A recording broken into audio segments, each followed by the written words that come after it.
Hello, everybody, and welcome to Chapter 3, Section 1.5. In today's lesson, we're going to learn about Sargon the Great, and then we're going to learn about the empire that he created, which was named the Akkadian Empire, and then we'll learn about the downfall of the Akkadian Empire as well. Our main idea for this section is that Sargon conquered Sumer and other lands in Mesopotamia to create the world's first empire. Sargon the Great was an ancient Mesopotamian ruler who has inspired stories for nearly 4,500 years. It is difficult to separate fact from fiction about his life. According to one story about his childhood, Sargon's mother was a royal priestess who abandoned him as a baby. A humble gardener from Kish raised him after finding him in a basket floating in a river. Kish was a city-state in Akkad, an area in central Mesopotamia. The Akkadians and Sumerians shared a similar culture, but had different ethnic origins and spoke different languages. So before becoming a ruler, Sargon was actually a servant to the king of Kish. After serving in the royal court, Sargon became a powerful official in Kish and eventually overthrew the king. While Sargon gained power, Sumer was weakened by internal wars and invasions. In 2334 BC, Sargon's army swept through Sumer and conquered it completely. They also took control of northern Mesopotamia. These conquests created the world's first empire. An empire is a group of different lands and people who are governed by a single ruler. Sargon's empire stretched from the Mediterranean Sea to the Persian Gulf. He ruled the Akkadian Empire from Akkad, his now lost capital city. So the Akkadian Empire lasted 150 years, and Sargon ruled for 56 of them.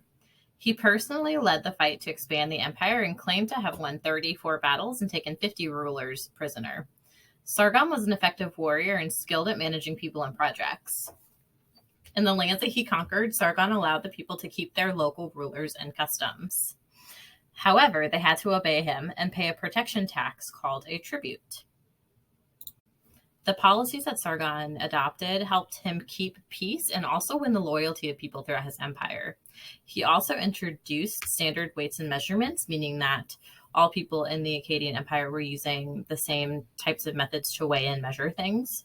And he also made Akkadian the official language of the government. So overall, the Akkadian Empire led by Sargon was very successful, according to many historians. His powerful empire brought prosperity to his people and also encouraged trade. Akkad's farmers managed agriculture so well that 100 years went by without famine. A famine is a time of widespread hunger where the vast majority of the population does not have enough food to eat. Sargon's wars were spread over large areas. As a result, Akkad traded with distant suppliers for timber, metal, and other raw materials that Mesopotamia lacked. His wars concentrated on controlling trade centers and protecting natural resources, such as cedar forests.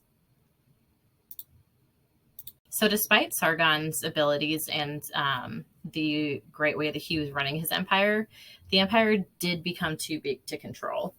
After he died, his sons took over, but they were unable to maintain order. City-states rebelled, and a great deal of time and effort went into trying to keep the peace.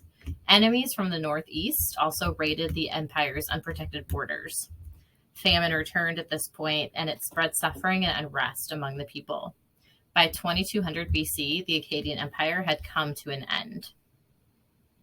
All right, so wrap up our takeaways from this chapter. Sargon created the world's first empire, which was called the Akkadian Empire. Remember, this was the world's first empire, and that's why it is going to be kind of an important thing to remember. The Akkadian Empire lasted for over 150 years and has been considered successful by many historians. All right, guys, thank you guys for listening. Go ahead and check back in Canvas to see what your next job is, and I'll talk to you guys later. Bye.